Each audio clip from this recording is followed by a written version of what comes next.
Muy buenos días, amados hermanos y amigos que nos visitan esta mañana. Que la gracia y la paz de Dios reine en el corazón de cada uno de nosotros en esta preciosa mañana. Amén.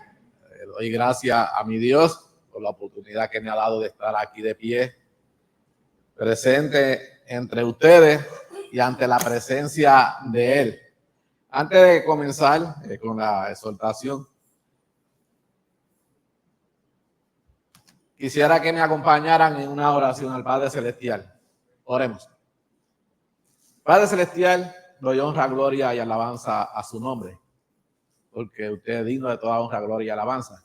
Y agradecimiento también, Padre, en esta ocasión porque me tiene de pie ante mis hermanos y ante su presencia, Padre, para llevar palabras que nos ayuden a cada uno de nosotros, primeramente a glorificar su nombre y también con el propósito de que cada uno de nosotros salga de aquí renovados, que cada uno de nosotros salga edificado, que cada uno de nosotros salga de aquí afirmado en la esperanza que tenemos en esta fe de su existencia y de lo que usted nos ha prometido a todos los que le obedecen, por medio de su amado Hijo nuestro Jesucristo, a quien usted envió.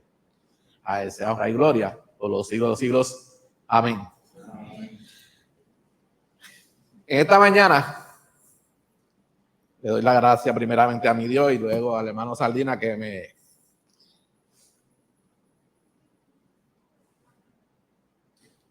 invitó a traer el mensaje de exhortación en esta mañana. El tema que tengo para desarrollar ante ustedes es sobre el camino que nos lleva a Dios.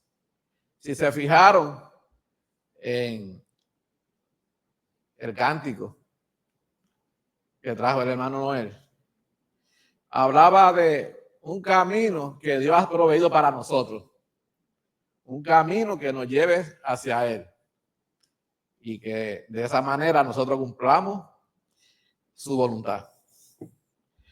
En su definición más sencilla de lo que es un camino, es un punto que nos conecta con otro punto. Llámele como usted quiera, una ruta que nos lleva de un lugar por el que podemos ir, podemos ir de un lugar a otro, una vía. Nosotros cada día hacemos el ejercicio de tomar diferentes caminos, cada uno a diferentes destinos. Y antes de nosotros tirarnos a la calle, hay algunas consideraciones. Yo identifiqué 4 que curiosamente cuando leí el texto en el capítulo 14 del libro de Juan, especialmente, aunque se leyó del 1 al 11, especialmente los primeros 6 versículos tratan estas consideraciones solapadamente. Y las consideraciones son las siguientes. Lo primero que usted cuando se tira a la calle debe de estar seguro hacia dónde usted quiere ir. Tiene que tener de antemano determinado hacia dónde usted quiere ir. De lo contrario, usted se tiraría a la calle a deambular sin un rumbo fijo. Primer punto. Hay que saber hacia dónde queremos ir. Segunda consideración, el propósito. ¿Para qué yo quiero ir a ese punto determinado? ¿Qué hay ahí que me motiva a que yo vaya a ese lugar? Para algunos puede ser su trabajo, para otros puede ser la universidad, otro puede ser una cita médica, y podríamos estar hablando aquí, pero la realidad es que cada uno de nosotros, en un momento dado, aquellos que nos hemos retirado, pues estamos más limitados en eso, y solamente salimos a cita médica y a hacer algunas compras, mayormente. Para que usted llegue sin problema a ese punto ya predeterminado y sabiendo lo que quiere hacer, es necesario que tome también en consideración las señales que hay en ese camino y siga las instrucciones. A veces no sabemos exactamente a dónde queda el lugar, pero nos hemos orientado de cómo llegar. Pero no solamente señales que te digan aquí es el lugar. Hay muchas señales en ese camino que ponen orden a tu caminar para que tú llegues sin problema y no violes ninguna ley. Y la última consideración, esas son cosas que yo al estudiar el texto la observé. Evita las distracciones. Hay una diferencia grande entre obedecer al pie de la letra de las señales y evitar las distracciones. De eso es que más vamos a hablar, porque es el centro de la exhortación en esta mañana. La vida terrenal nuestra tiene un paralelismo con el camino que nosotros hemos determinado escoger en nuestro mundo espiritual. Nosotros, el Señor Jesucristo, uno de los recursos que más utilizó para tratar de hacer entender su propósito en la tierra y enseñar a la gente a obedecer a Dios fue que usaba circunstancias cotidianas de la vida, del desenvolvimiento de la persona, para usarlo como ejemplo en el camino que nos lleva hacia Dios, en vivir una vida espiritual ordenada y en obediencia a Dios. Eso corre paralelo, indistintamente. Así que no perdamos de vista eso, por lo que he de estar usando a menudo en la exhortación cosas de la vida cotidiana, pero centrada en su aplicación a nuestra vida espiritual. Todo lo que estamos aquí, sabemos por lo que estamos. Al menos eso pienso yo. En el mensaje, en la lectura que se leyó en Juan, vamos a ver que en los primeros versículos, el Señor Jesucristo dio por sentado, cuando se sentó ante a los discípulos de él, que todos ellos habían entendido su propósito y que no había ningún problema, que ellos estaban claros. Vamos a comenzar, sin que perdamos de vista lo de las señales, distracciones, propósito y cómo llegar. Vamos a ver si estamos en sintonía. Los primeros versículos. Juan capítulo 1, eso fue de la lectura que tuvimos.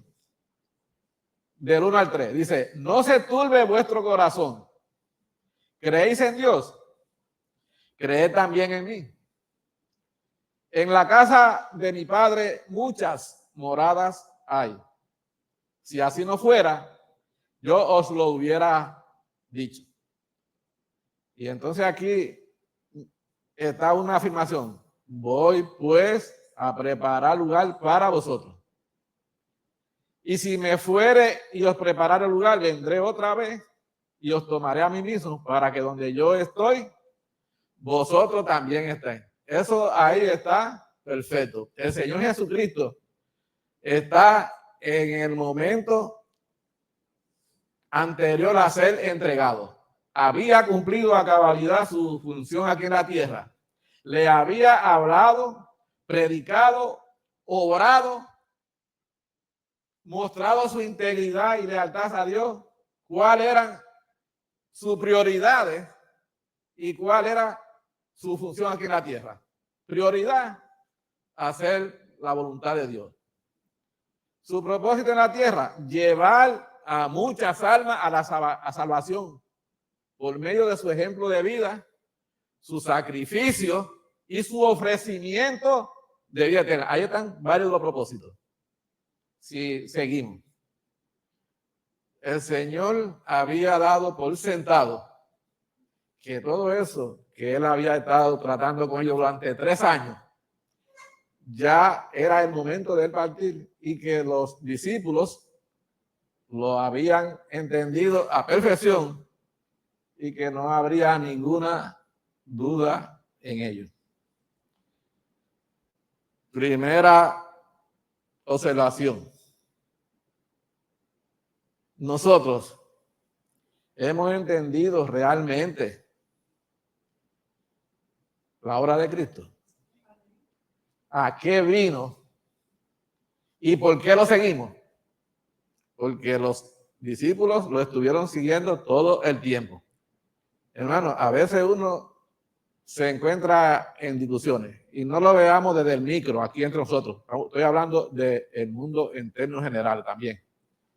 Se queda bobo de los diferentes caminos que el hombre ha tomado. Todos buscando la salvación y obedecer a Dios, porque dicen creer en Dios. Dicen que creen en Dios, incluso los que no van a ninguna ni practican ningún tipo de religión. Si se le puede llamar religión, para mí, el ser cristiano no es una religión. Es un camino, es un vivir, es un motivo de vida y una esperanza. Eso es para mí realmente lo que es ser un cristiano. Porque ayer en el trabajo, en el trabajo que estuvimos haciendo, repartiendo literatura, me topé con una señora que le ofrecí la literatura y me confrontó y me dijo, todavía no me acuerdo de una palabra en específico que usó. Las religiones lo que hacen es aprovecharse de la gente. Eso fue, y yo le dije, miren, en parte usted tiene razón, porque era verdad, pero no es un motivo para nosotros no buscar de lo que el Señor vino a ofrecernos. Ya no hay. Cada quien tendrá que responder por sus propias acciones. Seguimos hacia adelante. Ya dije que el Señor había dado por sentado, que los discípulos habían entendido su mensaje, su obra, su ofrecimiento. Eso creía Jesucristo. Vamos a seguir hacia adelante. 14:4. ¿Y sabéis a dónde voy? ¿Y sabéis el camino? No es una pregunta, es una afirmación que el Señor Jesucristo, ¿no? Ya yo le hablé a ustedes y lo entendieron. Okay. Hermano, hemos entendido realmente nosotros. Yo creo que esta es una pregunta que cada uno, ¿cuál es el motivo de nosotros venir y estudiar aquí y estudiar en nuestra casa las Escrituras? No es porque esa es la guía que nos dejó. Ahí está nuestra esperanza. Ahí están las instrucciones para nosotros alcanzar lo que se nos ha prometido. Pues aquí habemos tal vez 1 año de bautizado. Yo tengo 43 ya cumplido, que he perseverado de continuo, tratando cada día de renovarme, de perfeccionarme, de someterme más y de entender y conocer la voluntad de Dios. ¿Y saben qué? Todavía estoy aprendiendo. Todavía estoy aprendiendo y aprenderé hasta el día que yo parta de este mundo. Esa es la vida, porque nuestra mente es complicada. ¿Y sabéis a dónde voy? ¿Y sabéis el camino? Un hecho, sorpresa. Había una canción de Pedro Navaja que decía, sorpresa te da la vida te da sorpresa. Pues eso fue una de las grandes sorpresas que recibió el Señor. Le dijo Tomás, este personaje de Tomás no era un hombre de fe. Si recordamos los episodios en que aparece el nombre de este Tomás, sabemos que era un hombre que no se andaba con rodeo para decirle la cosa. Al Señor no le dijo él, muéstrame a ver si es verdad, déjame meter mis dedos en tu llaga, a veces es verdad que tú eres el que resucitaste, porque lo había visto morir. Que tú eres y que está vivo. Ese rato. Y aquí le dice, Señor, pero si no sabemos a dónde va, ¿cómo pues no podemos saber el camino? El Señor le dice que ya Él se va y que va al Padre y que ellos también, eso es lo que le había dicho todo el tiempo. No lo habían entendido. No sabemos a dónde va. ¿Cómo pues sabemos? Podemos saber el camino. Pero Él no era el único que estaba en el extravío. También Felipe, más adelante, en este mismo texto que leímos, tampoco había entendido. Y él está hablando en términos plural. Él no era el único que no había entendido, porque podíamos decir, dentro del grupo hay uno que no entendió. Felipe también lo afirma más adelante en los versículos, por ahí por el 9 o 10. No habían entendido el mensaje, hermano. Habían visto su lealtad. Habían visto la obra que había hecho. Por eso en una de las partes, y al final de esta lectura dice, oye, si no me creen, créanme por las obras que yo he hecho. Oye, no hay una enseñanza mejor que la visual. Y ellos habían estado presentes en la mayoría de estos milagros que el Señor hizo. Entonces nosotros, cuando leemos esto, no lo veamos como una falta de ellos. Preguntémonos nosotros, ¿realmente he entendido yo hacia dónde quiero ir? Y he entendido lo que el Señor me ha enseñado para yo llegar a ese sitio. ¿Lo he entendido de verdad? Miren, aquí hay personas entre nosotros que todavía se preguntan y dicen que hay que guardar el sábado.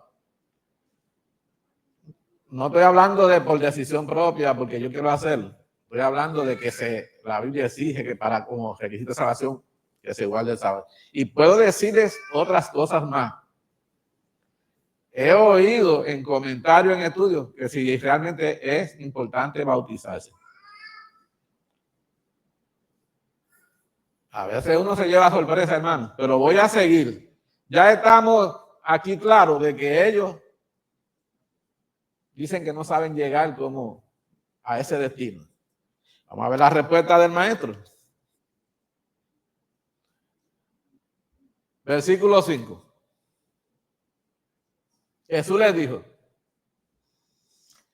yo soy el camino y la verdad y la vida. Y nadie viene al Padre sino por mí. El camino. Ya yo le dije a ustedes que el camino, en su expresión más simple, sencilla, fácil de entender, es un punto que nos lleva de un lugar a otro o nos conecta. Jesucristo, en varias ocasiones, especialmente en el libro de Juan, utiliza la palabra yo soy. Yo soy la luz, yo soy el camino, y un sinnúmero de veces más. No la conté, pero sí observé que es en el libro de Juan que están todas esas aseveraciones. El camino. Jesucristo nos está diciendo a nosotros, se lo dijo a ellos, pero este mensaje es para nosotros. Déjenme decirle una cosa. Hasta este momento, prácticamente los discípulos no habían entendido la razón de venir Jesucristo.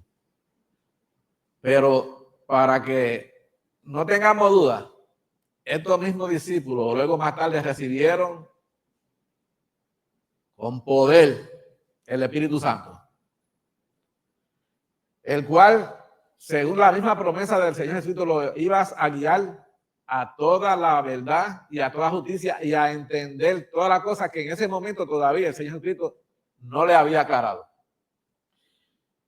Y esa verdad que a ellos se les reveló es la que cada uno de nosotros tiene en la Biblia. por la que no debiéramos nosotros ya ignorar ninguna de esas señales que aparecen ahí. ¿Cómo está marcado ese camino? Las dos principales características de Jesucristo como el camino. Pónganse bien en la mente el significado de camino en el contexto que el Señor Jesucristo lo está diciendo. Yo soy por el cual tú puedes llegarte al Padre. Más ninguno. Y añade aquí que además de ser el camino, es la verdad y es la vida. El camino, porque él cumplió a cabalidad la voluntad de Dios. En un texto bíblico, en Lucas, capítulo 10, hay dos textos bíblicos que se habla, el Señor Jesucristo habla de dónde se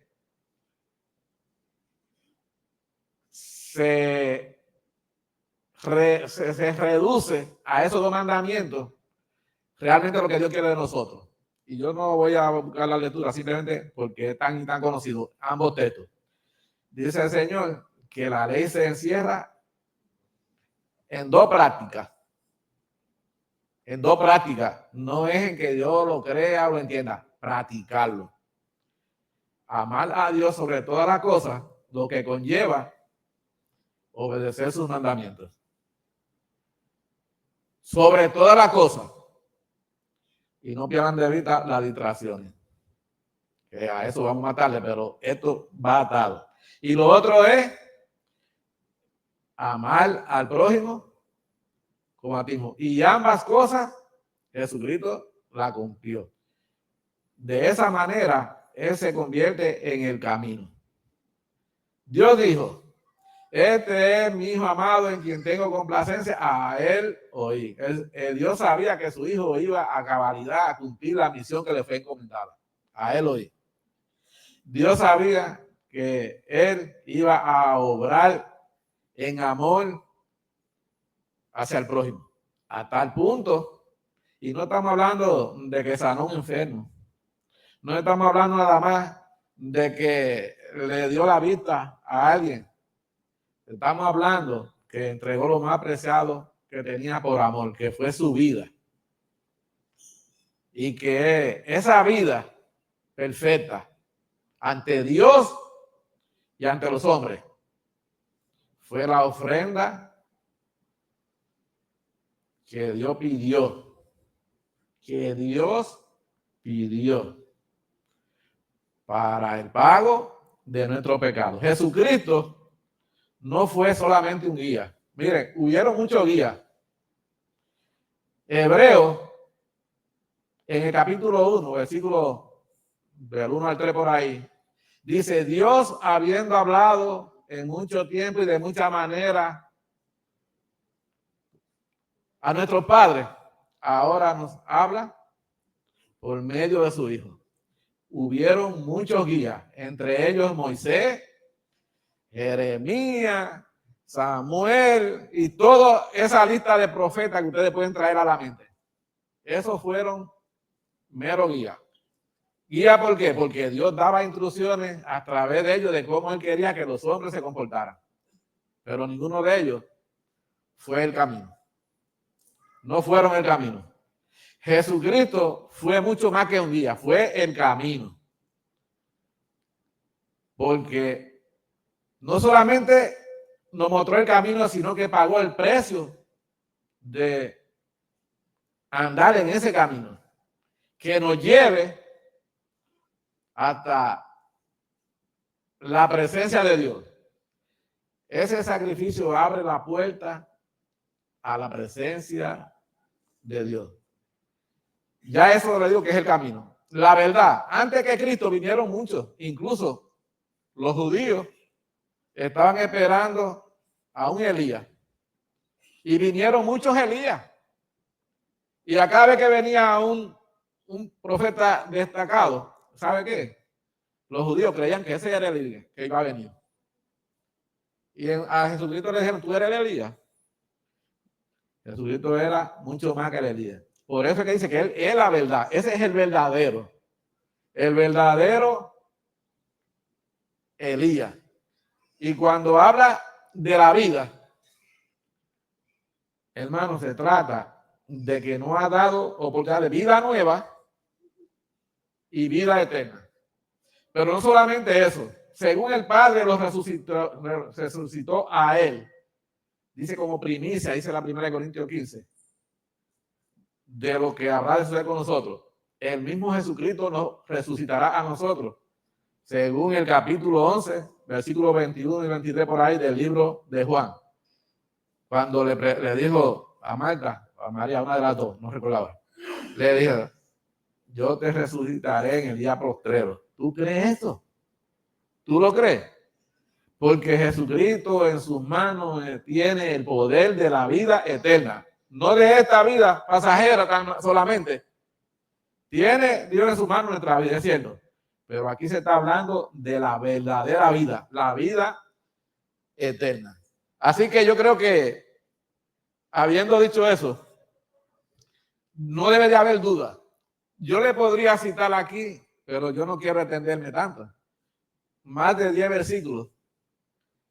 Primera de Timoteo, capítulo 2, versículos 5 y 6. Porque hay un solo mediador entre Dios y los hombres.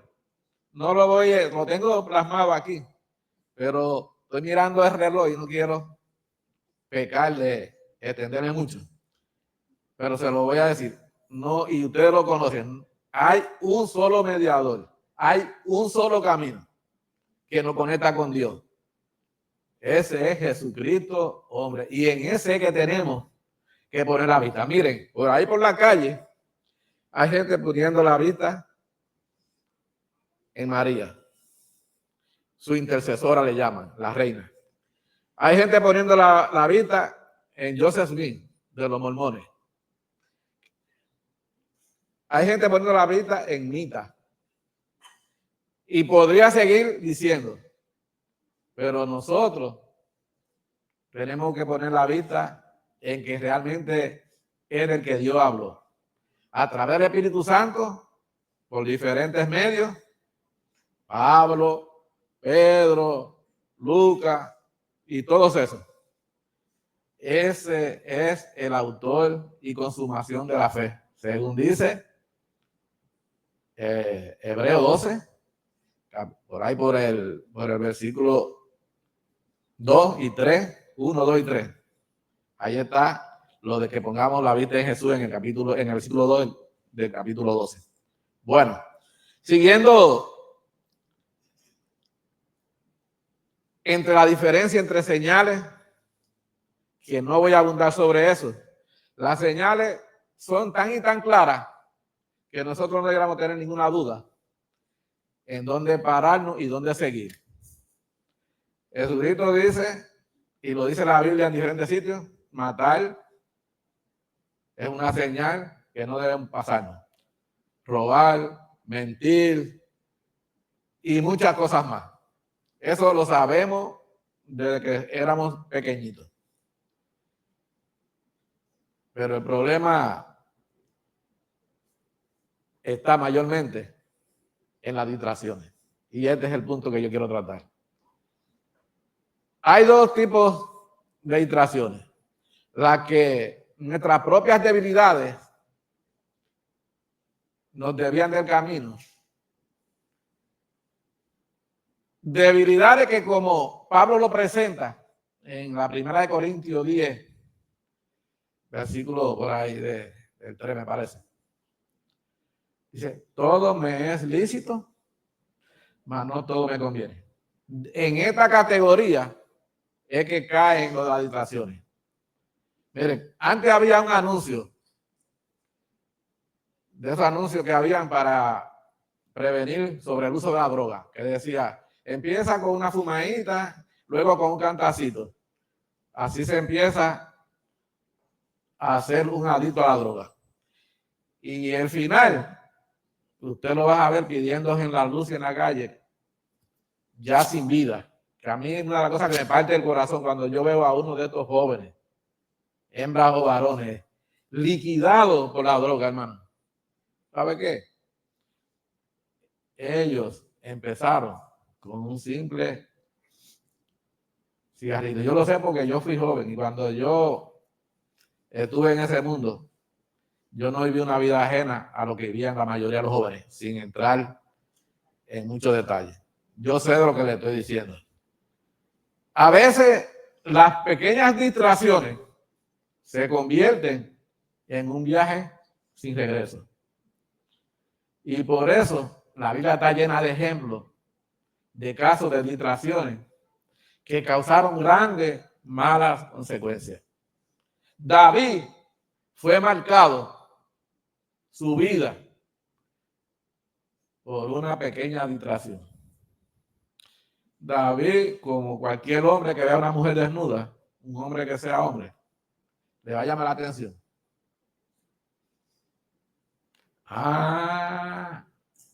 Déjeme decirle, la madurez de un cristiano se demuestra cuando sabe identificar la distracción. Y le voy a decir por qué la madurez. La madurez te permite a ti visualizarte más allá del momento. Yo no sé si es en física. Tú me lo vas a contestar, hermano Chefán. Hay una ley que se llama la causa y efecto. Causa y efecto.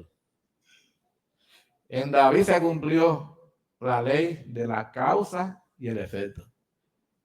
La causa, una miradita a esa mujer hermosa según escribe la Biblia. Ahí estuvo la causa.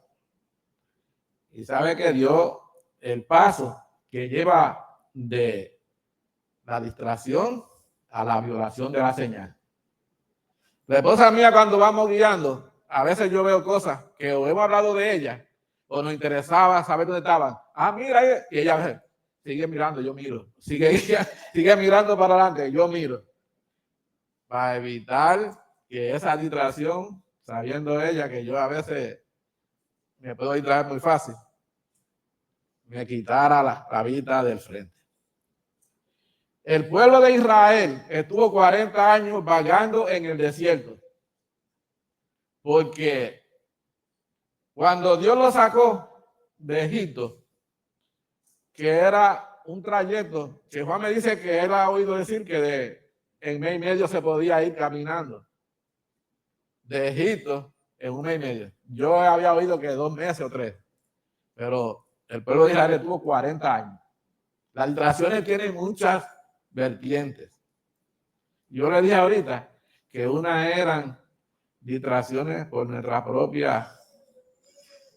propia concupiscencia, como lo dice Santiago, y otras son por descuido, sin propósito, pero que al fin y al cabo ambas tienen el mismo propósito, te sacan del camino. Hay muchas personas que salen de su casa todos los días y a lo mejor estuvieron haciendo esa ruta años. Un día, ¿sabe qué? O se distrajeron ellos, o si distrajo a alguien que iba en su mismo camino. ¿Sabe qué? Nunca llegaron. Nunca llegaron, sencillamente. Entonces nosotros tenemos que poner nuestra parte para tratar de mantenernos con los ojos puestos en el camino. No estoy citando muchos versículos. El hermano se tomó el trabajo de preparármelo, porque yo lo pedí. Pero quiero avanzar y son textos que ustedes conocen. Hebreos 12, 2, que lo mencioné ahorita. Dice que pongamos los ojos en Jesús. Es más, yo creo que voy a leer ese texto porque para mí es muy importante.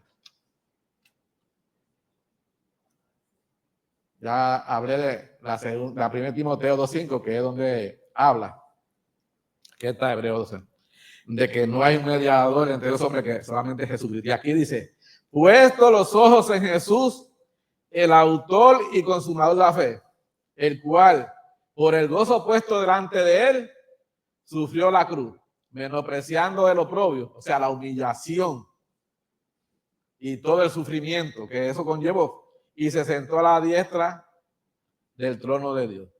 Jesucristo recorrió el camino perfectamente que tenía que recorrer, sin distracción y sin violación de señales. Y miren el resultado en las últimas palabras. Esto lo llevó a sentarse a la derecha del trono de Dios. Esto es algo figurativo porque en el tiempo que se escribió esto, las personas más apreciadas y más llegadas a los reyes se sentaban a su derecha. Esto es, como yo le digo, Dios poniendo paralelismo entre lo que debe ser nuestro caminar espiritual y lo que es el desempeño de los hombres en la tierra. Otra distracción que costó tremenda consecuencia. Judas se dejó atraer por el bienestar económico. Aceptó unas monedas a cambio de chotear al Señor y entregarlo, perdonando que use la palabra, pero eso fue lo que hizo. Dijo, va a estar en tal sitio. Vayan allá yo, y aquello ese es el que ustedes tienen que aceptar. Por unas monedas entregó al Salvador del mundo. Se distrajo por el bienestar económico. Hay muchas distracciones por diferentes cosas. Abundando más. Hermano, acabamos de pasar el periodo más crítico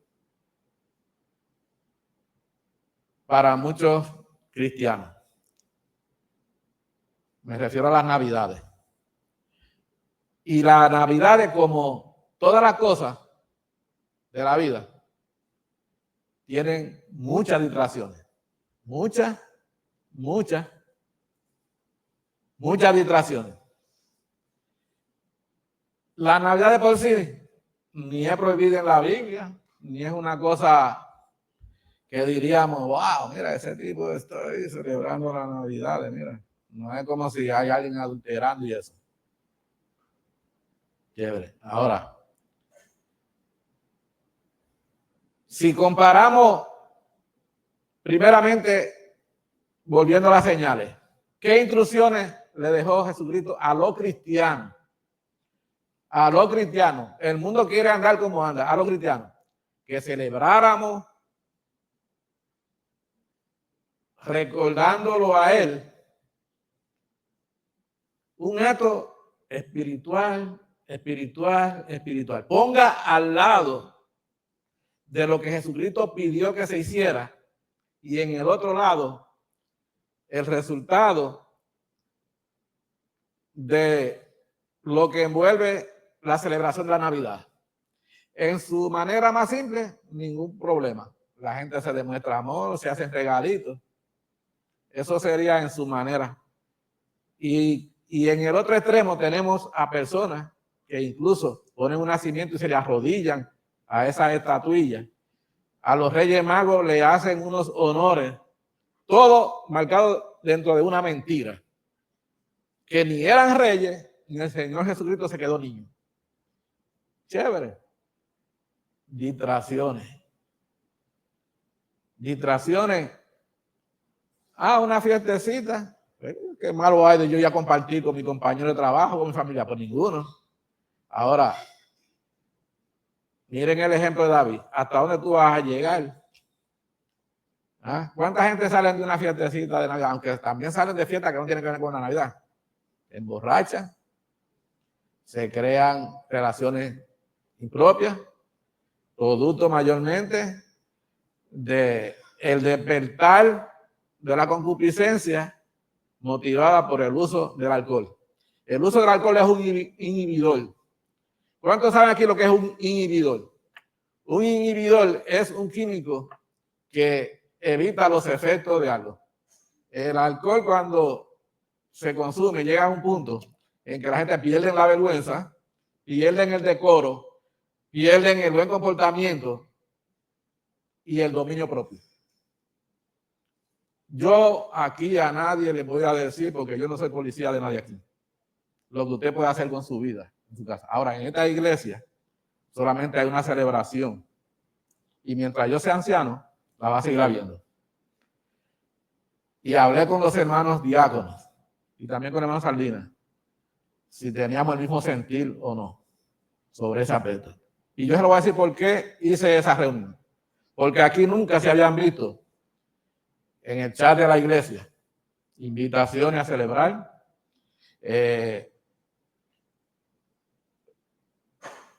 figuras de los Reyes Magos en los chats donde se daba la felicidad y la caricatura es una foto de los Reyes Magos como el motivo de la felicitación. Y luego se generaron unos comentarios que nada afortunados fueron, porque fueron fuera de contexto, con poco tacto, que de por sí ya es un efecto que distrae. Distrae en nuestras relaciones con los demás, en el amor que se debe tener nosotros con los otros, cuando hay unos motivos y hay unas indicaciones de la Biblia para canalizar algunas actitudes que usted piense, porque no siempre son reales, que son desviaciones de la sana conducta y mandamientos de Dios. Hasta ahí mi comentario, que cada quien juzgue de acuerdo a su madurez. ¿Cuánto le conviene correr en esa carrera? Mire, en las Navidades es la época del año en que más accidentes y muertes por accidente hay.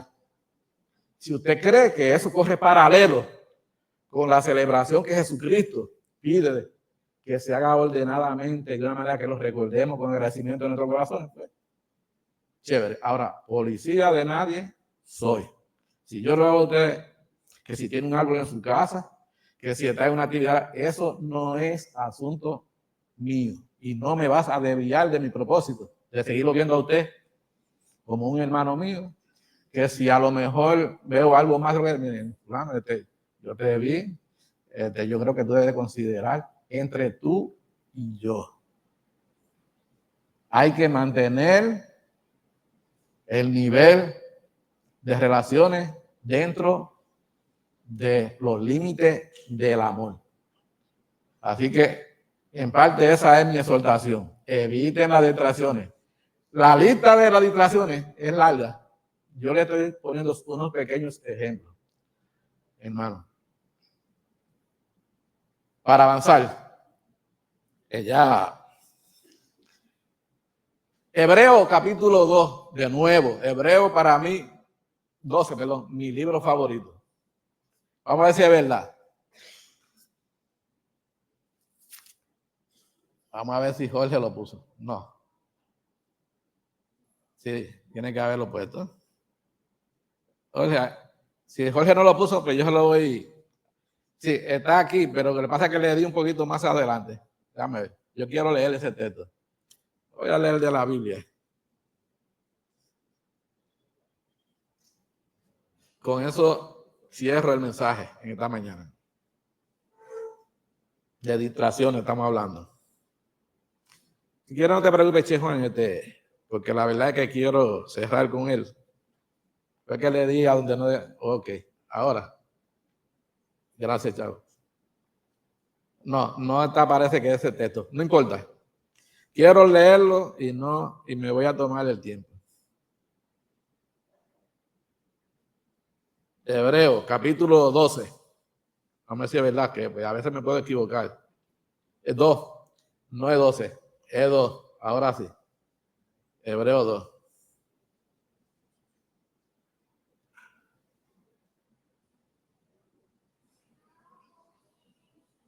Dice así. Por tanto, es necesario que con más diligencia atendamos a las cosas que hemos oído. ¿Qué cosas que hemos oído?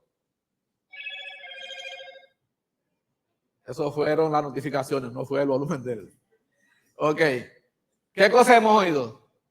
Pues todos esos consejos que se nos dan en la Biblia para que no nos desviemos de nuestro camino. No sea que nos deslicemos. Porque si la palabra dicha por medio de los ángeles fue firme y toda transgresión y desobediencia recibió justa retribución, ¿cómo escaparemos nosotros si descuidamos una salvación tan grande?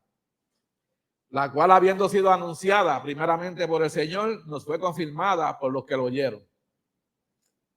¿Cómo descuidamos? Esto tiene que ver dentro de las distracciones. ¿Cómo descuidamos? No podemos descuidar una salvación tan grande, la cual se pagó un precio tan alto, hermano. Use su madurez y calcule las causas y los efectos de sus acciones. ¿A dónde me puede llevar esto? Que yo me ponga a hablar, a murmurar de un hermano o una hermana. ¿A dónde puede llevar eso? A que haya un desacuerdo y tal vez alguien decía, bueno, no voy a seguir más porque allí lo que hay muchos rechismosos. Esas cosas pueden pasar. Esas cosas pueden pasar. Que si fulanito está hablando mientras yo estoy oyendo el mensaje, mal por el hermano que está hablando. Pero no cause por eso. Mire, trate de sobrellevar, múdese de la butaca de un sitio a otro. Y trate de ser un poquito tolerante dentro de lo que es el límite de la tolerancia en nuestra vida. Hay muchas cosas que nosotros podemos sobrellevar sobre otros y podemos aconsejar, pero no nos podemos convertir realmente en jueces con autoridad de juzgar. Nuestro papel es mucho más limitante porque mío es el juicio y especialmente cuando se trata de la salvación, dice Jehová. Nosotros la actitud que debemos de tener es medir la consecuencia de nuestras acciones para que no causen más daño, que el resultado esperado, o sea, no sea el que vamos a obtener. Esa es otra ley que se llama la ley de los resultados esperados. Y para aquellos amigos que aún no han entrado en ese camino, que un día cuando usted parta de esta tierra, lo lleve hasta Dios.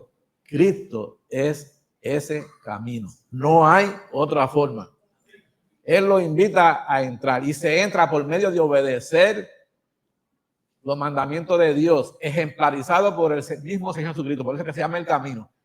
En el capítulo 9 del libro de los Hebreos, déjenme decir una cosa, porque a veces hablamos de eso. Al principio, aunque después en Antioquía se le llamó a los cristianos por primera vez, pero en el capítulo 9 se habla que a los cristianos se eran conocidos como los del camino.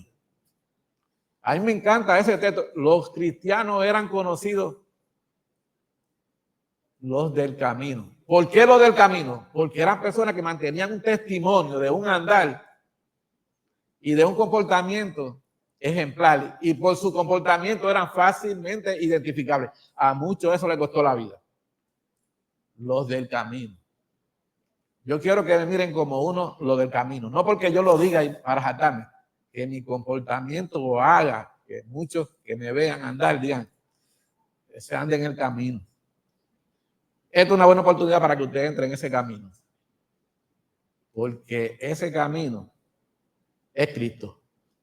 Y es el que abre la puerta para que cuando usted parta de este mundo, Dios los reciba ya en el cielo. Vamos a ponernos de pie para que cantemos esa invitación. Si alguien quiere entrar en el camino, este es una gran oportunidad para que confiese que Jesucristo es el Hijo de Dios y su Salvador. Se arrepienta de haber vivido una vida sin que me diga cuáles son sus pecados, sin haber reconocido esta gran verdad, y se bautice para así tener vida nueva y vida eterna. Que Dios lo bendiga a todos, hermano.